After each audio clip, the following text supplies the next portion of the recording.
to give you guys interesting news. There's some interesting news about all these spending packages that they're passing to protect your jobs. I don't know if anybody remembers the Paycheck Protection Plan, the $350 billion they were providing to protect Americans' paychecks. If you know about it, just say something. Basically, the government provided about $350 billion that was supposed to be for the Small Business Administration so that they could actually continue to pay their workers. Well, in 1 week, that entire Paycheck Protection Program has officially run out of money.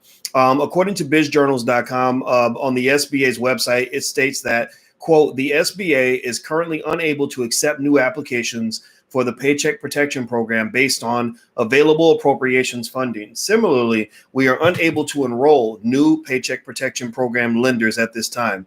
So that means that they're rejecting all applicants and they're rejecting all lenders. So lenders can't go there to the SBA to get the funding necessary to loan to potential customers because the lenders don't have a lot of funding available.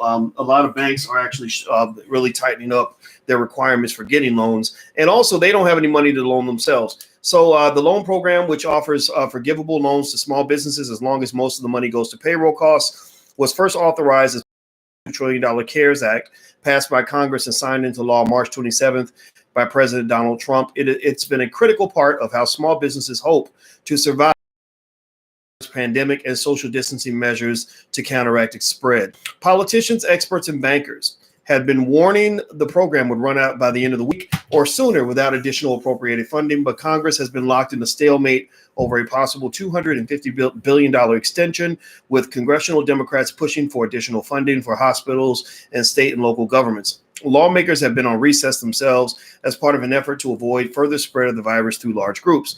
The SBA on its website that it had run out of funding for its economic injury disaster loan program, stating, quote, that the SBA is unable to accept new applications at this time, blah, blah, blah, blah, blah. Okay, so so they're out of money already. Through Monday, a little more than 1 week after the applications were first available, more than 1.03 million loans were approved. That's not $1 million. That's a million loans. 1 million loans were made, worth more than a total of $247.5 billion across 4,664 lenders across the country, according to the SBA.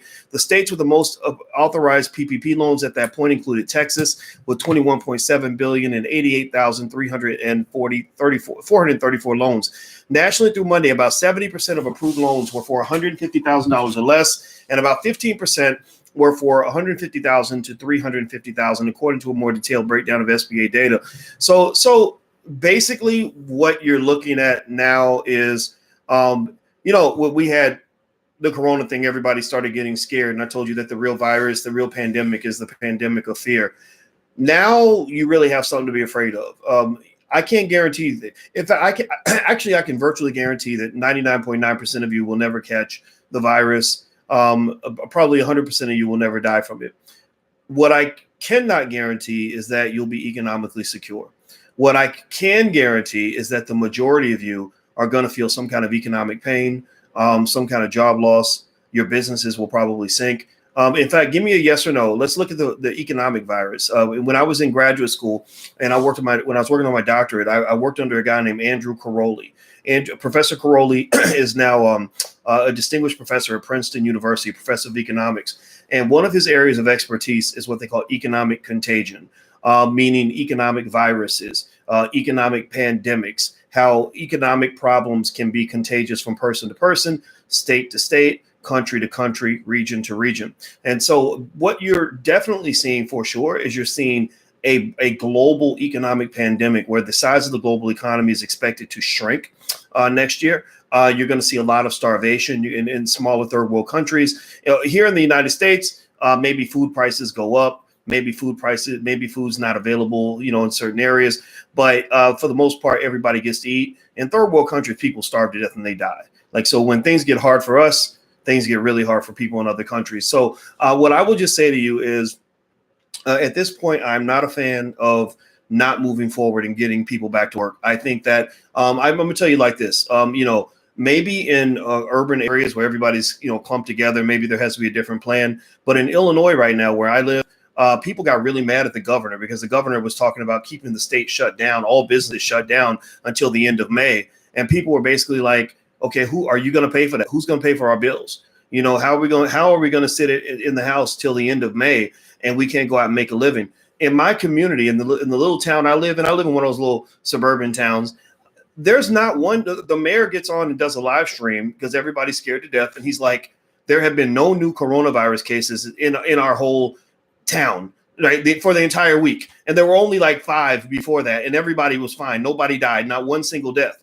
So everybody's walking around kind of like, okay, this is stupid. Like, we're not going to all be scared of our neighbors. We're not all going to stay in the house. We're not all going to walk around in fear. We're not going to all wear, I go to the grocery store. There's a few people wearing masks and it's fine. But most people aren't wearing masks. Most people are like, you know what? I'm going to get back to living my life. I know I did. I'm not going to say that it's good or bad. I'm just going to say they're running out of money. They don't have the money to sustain the economy. They can't have 330 million people sitting at home for the rest of the year. They can't afford to do it. They just don't have the money. The government will go bankrupt. Your government, you talk about something to be afraid of? Pretty soon, Corona masks won't be the mask people will be wearing. Pretty soon, everybody going to be wearing ski masks. You're going to start seeing ski masks because people are going to get desperate and they're going to find a way to feed their family no matter what. Right now, in fact, there was a study released, and I got to go find the study. It was cited by Dr. Oz, actually, who said that they found that by shutting down all the schools, they only reduced the total number of deaths by about 2%. 2%. So if you look at the total number of people that have died, which, is a life is life, is very, very bad if somebody dies, without a doubt. But unfortunately, the reality is that people die every day. Thousands of people die every day. But the total number is about 30,000, right? So 2% of 30,000 is about 600 people. And the 600 people, that's terrible. We don't want that to happen. That's a terrible thing. But on a given day, on any day of the week, I think about 7,000 people die every day in the United States for non-corona related issues. That's just a fact of life. So, so here you go. If you want to be completely safe, if you want the country to be completely safe, then stay home forever. Just stay in your house, never go out, because if you get in your car, you might die in a car wreck. You don't want to be in danger, so don't get in your car. Don't talk to strangers because strangers might kill you. There's somebody in California, I'm sure, who was killed by a stranger last week. You don't have sex because 479,000 people died from AIDS last year. You have sex, you might catch AIDS. So I think that the question is, at what point are people willing to make a trade-off? At what point are people willing to say, yeah, sure, there's a 1 in 700 chance I might catch a corona thing, and there's a 1 in 25,000 chance I might die from it. But I'm okay with that. I'm willing to take that risk. I'm going to take a chance that maybe instead of expecting to die today, maybe I might live. Maybe I might actually survive and actually have to pay my utility bill at the end of the month. So I'm going to go ahead and gamble on that. Because if I don't make it, then so what? At least I won't have to pay bills anymore. So I think that that this is interesting. This news is going to get worse. Eventually, what's going to happen is the financial contagion is going to jump from. You've seen the stock market have its ups and downs. Now, those of you who've been invested in the stock market, believe it or not, have probably made some money because the market's been doing some interesting things. And I've been actually, some of those stock picks that I was making with you guys at the beginning of all this have done pretty well. So you probably have seen a decent move in your portfolio. Those of you who rely solely on jobs, I feel bad for you, because you're not on the good side of the economy. I encourage you to diversify. Just buy a few shares of stock. Just get started. Maybe learn how to start a business. Maybe look into real estate. You're home all day. Take a class on something. Find a new way to make money. But overall, I just don't see how the economy is going to sustain itself. I don't know how this is going to work. You're talking about something that affects a very small percentage of the population, but it's actually affecting the entire population because nobody wants to be in that 1 in 1,000 where something bad does happen. So how much longer do I think people are going to be locked down? I don't know. I think eventually people are going to rebel. I think that at some point people are going to just say, you know what, man, I got to eat. I got bills. I got to pay. I got to take care of my kids. They say with animals, if animals want to be safe, they might stay, locked up somewhere, because safety is very important. But then eventually, if they get hungry enough, they'll risk their safety to go get food. right? So, imagine this. Imagine if you lived in a neighborhood where there was a war. Imagine if there was a war, literally people being killed in your neighborhood, and you stay in your house because you don't want anything to happen to you.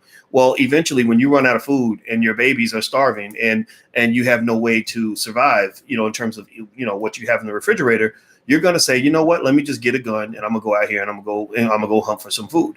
That's a natural thing. That's what human beings do. It's what all animals do. So I think eventually people are going to go hunt for food. People are going to say, no, we're not letting you lock us down anymore. You maybe if you show me that there's, that 10% of the population is being hit by this, then people could understand that, maybe even 5% of the population. But when you're talking about, less than one in every 800 people, and most of those people are 85 years old or older. I don't know if you guys know this. I state these stats every time I talk about this, just so people know I'm not just being a conspiracy theorist. I'm not trying to be a right winger or a left winger. I'm trying to talk about just survival and helping people, right? I'm really just trying to help you in terms of understanding what's going on, because I think the media is being a little bit biased right now. I looked at the data very closely from the Centers for Disease Control, and I'm telling you, the people most heavily affected, the highest risk group, are people over the age of 85. Now, if you're younger than 85, I want you to raise your hand. How many of you in here are younger than the age of 85? Tell me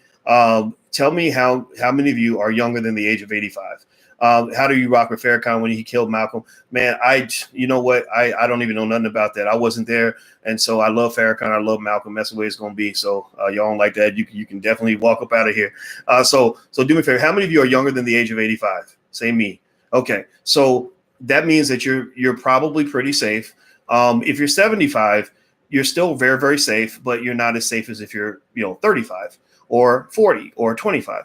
And here's the crazy thing. Here's a ridiculous statistic that's going to blow your mind if you weren't here on the podcast yesterday.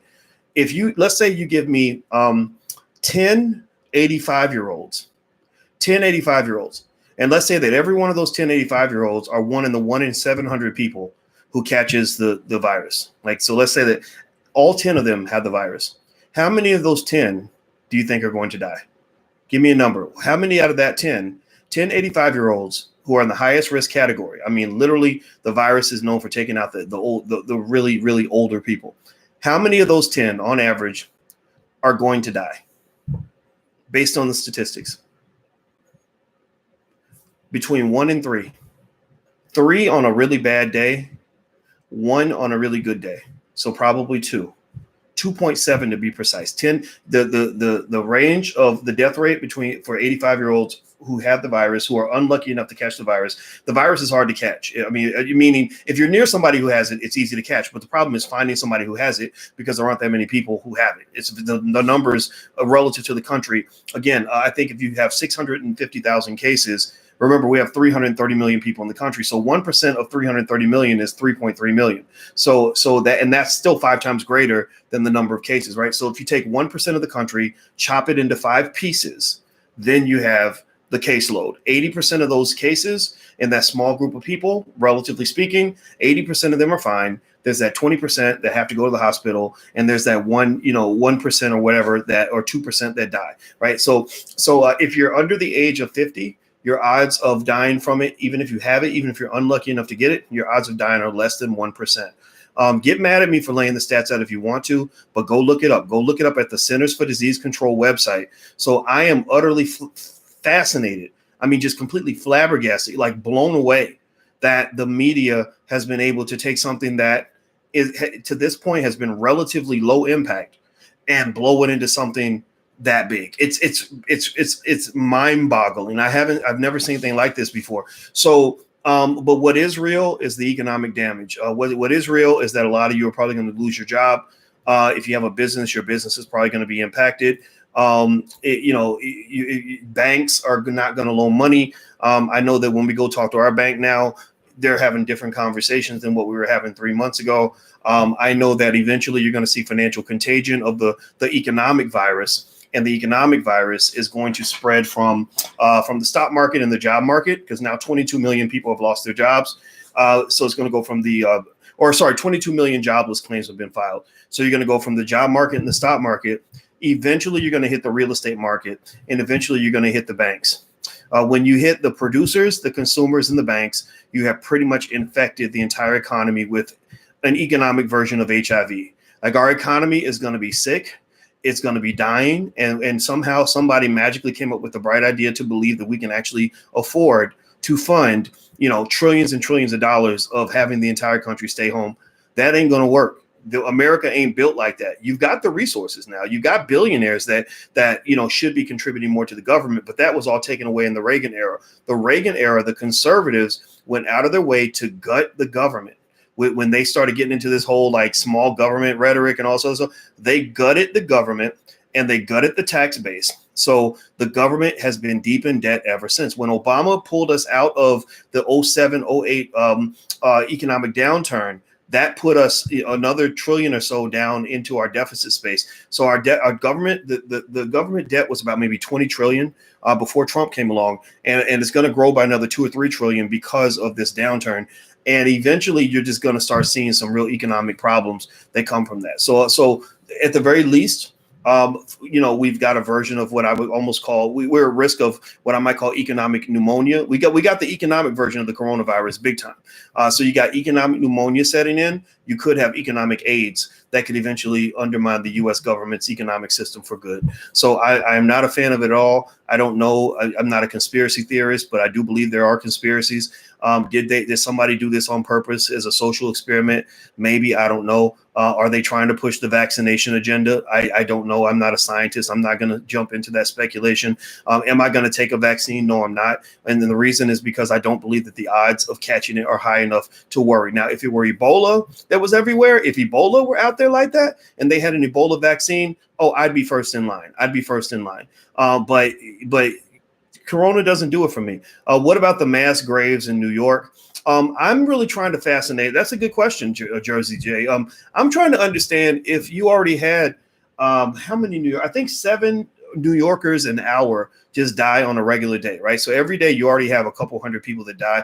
I'm guessing maybe the mass graves comes from the fact that all the corona cases, they're putting them in the same hospitals and in the same location, and they're kind of cramming it all together. I'm not going to lie to you. I'm not going to sit here and pretend like what I'm seeing in New York doesn't make me do more research. New York certainly has some challenges, especially given that New Yorkers are very packed and cramped together. And I'm certainly a complete advocate for doing everything that they're saying in terms of social distancing and washing your hands. I don't wear the mask because I can't breathe in a damn mask, so I'm not doing that shit. But I will wash my hands. I came home from the grocery store. Alicia said, "Did you use your hand sanitizer?" I said, "No, I didn't, but I'm gonna wash my hands right now." So basic precautions I'll take.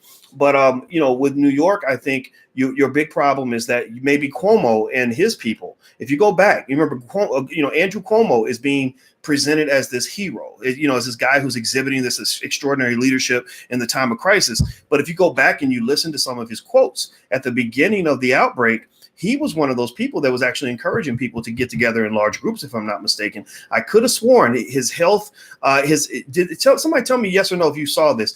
I think it was either him and or his health, I forgot what they call it, health commissioner. They literally were like, yeah, get together in big groups. It's no big deal. So it's fascinating to me. Again, it's weird. I don't understand media. Media is so interesting how, this guy who was not, who wasn't really tripping over the virus in the beginning is suddenly like screaming the alarm bells like, oh my God, we need ventilators. We need this, we need that. I feel like it's, I feel like so much of this is political too. I really think that they're just saying, okay, this is our chance to be incredibly partisan. If you're liberal, you believe that the virus is going to kill everybody. If you're a conservative, you believe the virus ain't real. That the blood of Jesus is going to cover you. I saw this lady who went to church, a big church gathering, talking about she's covered by the blood of Jesus. I'm like, no, you're going to be covered by your own blood because your dumb ass might die because you're stupid, right? So I'm not a fan of that. Don't get me wrong. My mama gets covered in the blood of Jesus. I grew up in the black church, but I don't believe that the blood of Jesus will protect me from corona, and I'm not going to nobody's church. But I do think that you're seeing this weird extremist partisanship.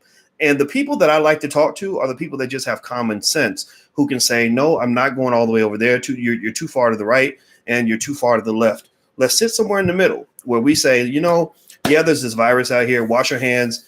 social distance. We're going to stay home for a little bit.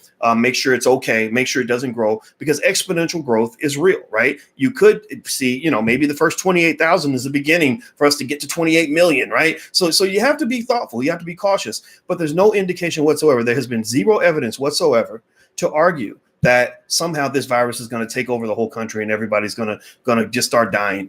You've had hundreds of people, in fact, hundreds of thousands of people that have caught it, right? 645,000, something like that. I think that was the last number I saw.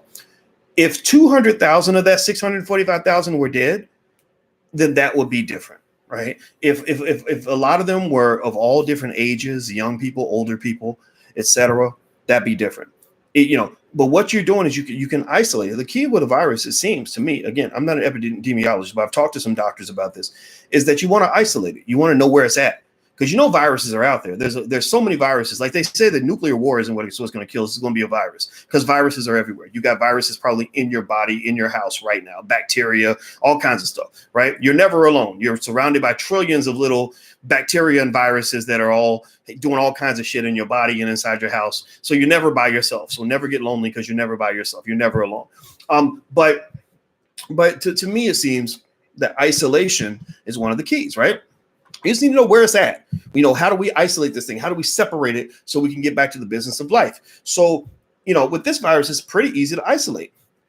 Old people, really old people over 85, and people that are really sick, that have pre-existing conditions. So I think that every time they announce a death or they give a death statistic, to be ethical, they should always give the ages and pre-existing conditions. Did this person have a condition, or are you just trying to scare us by making us think that anybody anywhere could have had this same experience? When you tell me about a 9-year-old who catches it and dies, I need to know, was that 9-year-old already sick? A lot of times it might be somebody that's already got cancer, or somebody that's got heart disease or obesity or diabetes. Now, a lot of us have those things, which means, again, if you're in that risk group, you have to be more careful. But the really important question becomes, do we just go for complete safety?